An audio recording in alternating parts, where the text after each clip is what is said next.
Hi, Rich with IRS Las Vegas, here today to talk about non-penetrating meters. In the past, we've talked about penetrating meters, meaning that you need to puncture or pierce the material in order to determine the water content. So Tramex, a company that's been in business for nearly 50 years, developed this specialized meter. So if you have sensitive materials like Venetian plaster, wallpaper, or other things that you don't want damaged with tiny holes, you can use a special meter like this. On the back of the CM Expert 2 are specialized pads used to test the moisture content of concrete. The most accurate way to measure moisture content within concrete involves using a calcium chloride test. This test takes over 24 hours to perform and involves taking a small petri dish with calcium chloride and measuring the weight of the calcium chloride. You let that sit for 24 hours underneath a plastic dome, come back the next day, and measure the weight of the calcium chloride. This gives you an incredibly accurate reading, but it takes 24 hours. So Tramex came up with the CM Expert 2 for an instantaneous result.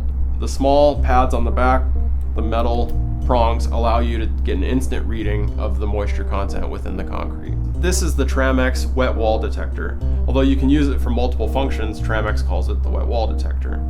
This meter is incredibly sensitive. It can read up to 4 inches in depth through this pad on the back.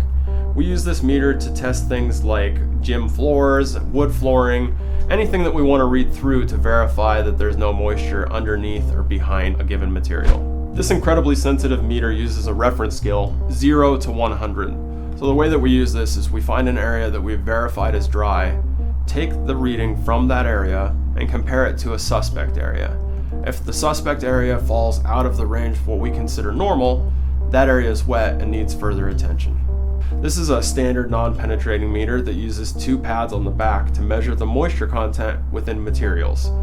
The other specialized non-penetrating meters are used to test items like concrete, gym floors, even roofs in some situations. This meter is just a standard meter that we can use to test anything that we're concerned may contain moisture behind it, and we don't want to damage the surface of that material. At IRS, we believe in the science of drying, and as technology improves, so do we. If you like this video and want to see more, please check out these links. Hopefully there's something there and I don't just look insane.